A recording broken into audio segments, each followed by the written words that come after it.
आइए शब्द रचना के आधार देखते हैं।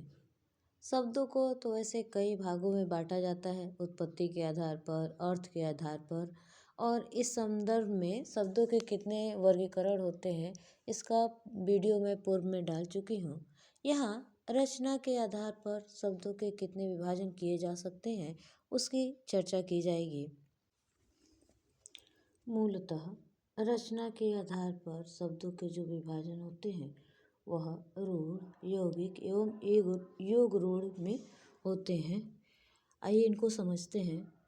इस रचना के आधार पर शब्द रचना को इस प्रकार समझा जा सकता है कि वर्णों या शब्दों के संयोग से नवीन शब्द बनाने की प्रक्रिया को रचना या बनावट कहा जाता है। वर्णों को मिलाने से शब्दों की रचना होती है। इन शब्दों के खंड किए जा सकते हैं जिन्हें शब्द खंड या शब्दांश कहा जाता है।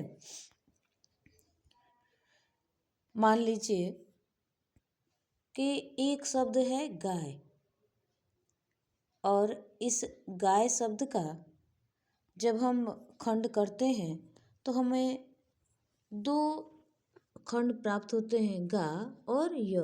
तो गा और य जब अलग अलग कर दिया जाए तो इसका कोई अलग अर्थ निकल नहीं पाता है। जबकि कुछ खंड ऐसे भी होते हैं कि जिनको अलग किया जाए तो उसके अर्थ निकलते हैं। जैसे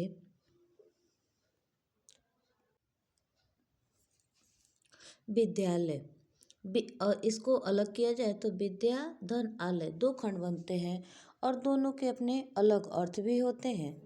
इसके अतिरिक्त कुछ शब्द या शब्दांश ऐसे भी होते हैं जिनको अपना अर्थ होता है, उनको अलग करने पर भी वह एक नया अर्थ देते हैं, लेकिन वह किसी विशेष अर्थ के लिए प्रसिद्ध हो गए रहते हैं। इस तरह से शब्दों के निर्माण की प्रक्रिया चलती रहती है। इसी बनावट या प्रक्रिया के आधार पर शब्दों को 3 भागों में बांटा जाता है। पहला है रूढ़, दूसरा है यौगिक और तीसरा है योग रूढ़। तो इस तरह से रूढ़, आइए धीरे बारी बारी इन शब्दों के अर्थ को भी जान लेते हैं। रूढ़ शब्द वे शब्द कहलाते हैं जो किसी एक विशेष अर्थ के लिए प्रसिद्ध हो जाते हैं और उस शब्द के खंड किए जाने पर भी उन खंडों का कोई उचित अर्थ न निकल रहा हो तो यह रूढ़ कहलाते हैं। जैसे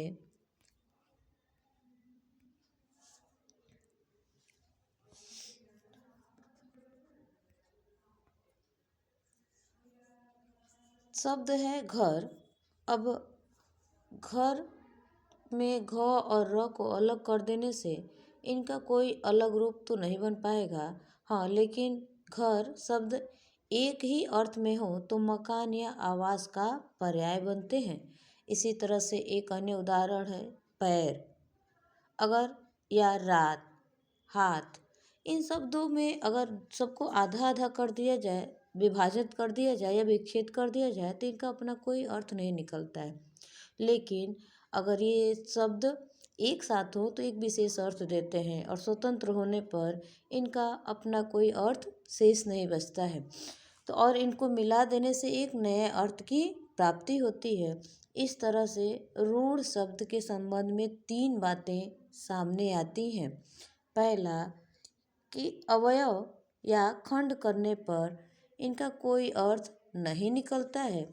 दूसरा, इन शब्दों की व्युत्पत्ति भी नहीं की जा सकती। और तीसरा, इन शब्दों की स्वतंत्र सत्ता होती है। अब अगर इसे अन्य उदाहरण पहले भी दिए गए, एक और भी कुछ उदाहरण है। जैसे अगर सामने घोड़ा है और घोड़े को हम घोड़ा कह रहे हैं तो समझने वाला भी उसे घोड़ा ही समझेगा, सुनने वाला भी घोड़ा समझेगा और देखने वाला भी घोड़ा ही समझेगा। उसको आधा आधा घो औड़ा तोड़ करके बनाने पर कोई नया अर्थ नहीं मिलता। कुत्ता कुत्ता ही समझा जाएगा, किताब को किताब ही समझा जाएगा। कौवा, नाक, कान, दिन, घर, मुंह, दाम रात, बात आदि ऐसे हजारों उदाहरण हैं जो यह बताते हैं कि जो शब्द जैसा है और उसको वैसा ही समझा जाता है तो उन्हें रूढ़ शब्द कहा जाता है। अर्थात यदि सामान्य भाषा में कहा जाए तो ऐसे शब्द जिनका अर्थ प्रचलित या रूढ़ होता है और उन शब्दों को विभाजित करने पर कोई अर्थ नहीं बनता है, अपितु वे शब्द एक साथ रहकर ही एक अर्थ को देते हैं, वे रूढ़ शब्द कहलाते हैं। दूसरा है यौगिक शब्द।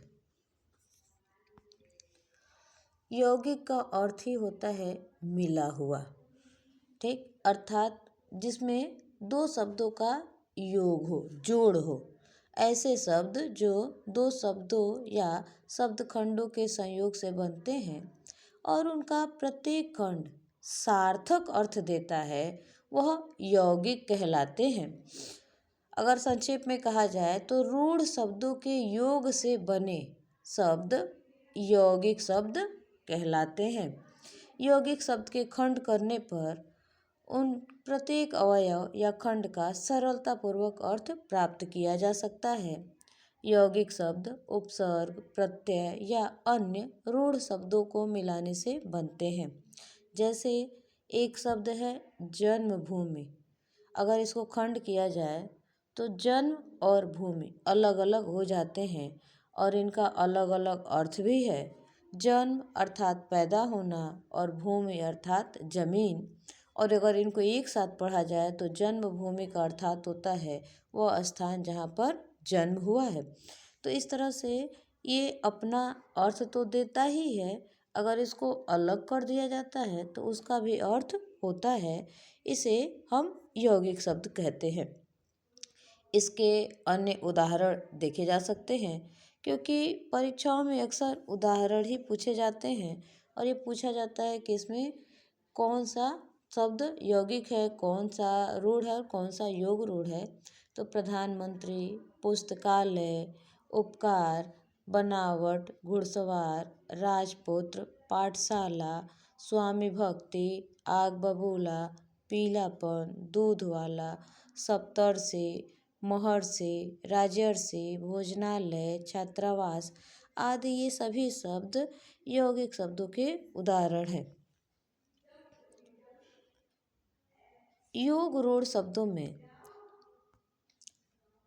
कुछ विशेष स्थिति पाई जाती है।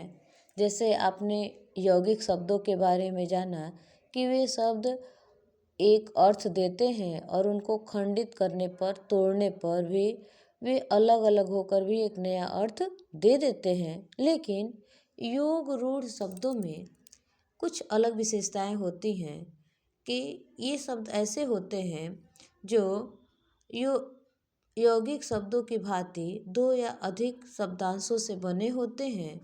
यौगिक शब्द शब्दानुसार ही सामान्य अर्थ प्रकट करते हैं, किंतु योग रूढ़ सामान्य या साधारण अर्थ को छोड़कर विशेष अर्थ को बताते हैं।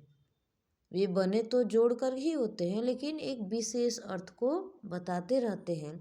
ऐसे खंडों को योग रूढ़ कहा जाता है। जैसे अगर सरल शब्दों में ये कहा जाए कि यौगिक शब्द जो होते हैं उन पर अर्थ के विचार से अपने सामान्य अर्थ को छोड़कर किसी विशेष अर्थ को बताते हैं, वह योग रूढ़ शब्द कहलाते हैं। जैसे उदाहरण के लिए एक शब्द है पंकज।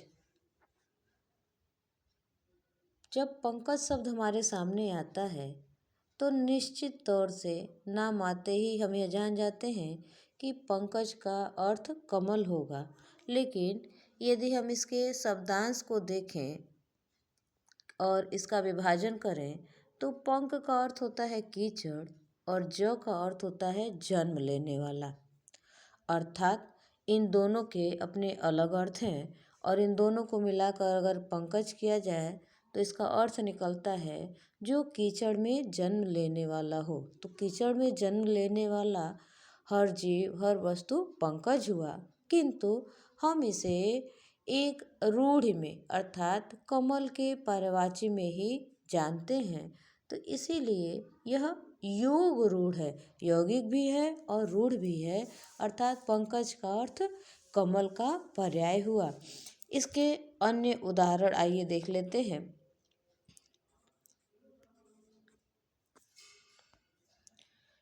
पंकज, दशानन, लंबोदर, पीतांबर, जलज,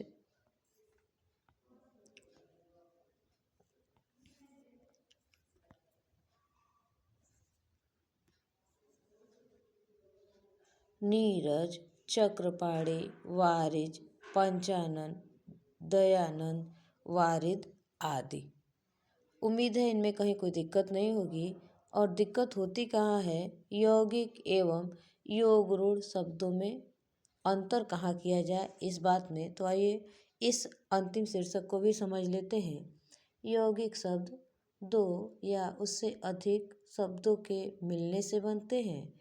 योग रूढ़ शब्द भी दो या उससे अधिक शब्दों के योग से बनते हैं। तो ये समानता हो गई। यौगिक शब्द शब्दानुसार सामान्य अर्थ को प्रकट करते हैं, लेकिन योग रूढ़ विशेष अर्थ को प्रकट करते हैं। यौगिक शब्द शब्द के शाब्दिक अर्थ को बताते हैं, जबकि योग रूढ़ शाब्दिक अर्थ को न बताकर उनसे हटकर जो विशेष परिचायक होता है, अर्थात जो विशेष अर्थ निकलता है, उसको बताते हैं।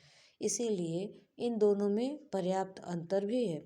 उम्मीद है कि आपको इसमें कहीं कोई दिक्कत नहीं महसूस होगी। अगर कोई भी खंड ऐसा हो, कोई उदाहरण ऐसा हो जो आपकी समझ में न आ रहा हो, तो एक बार कमेंट करें, उसे मैं समझाने का पूरा प्रयास करूँगी। अगर वीडियो अच्छा लगे तो इसे लाइक करिए, चैनल को सब्सक्राइब अवश्य करिए।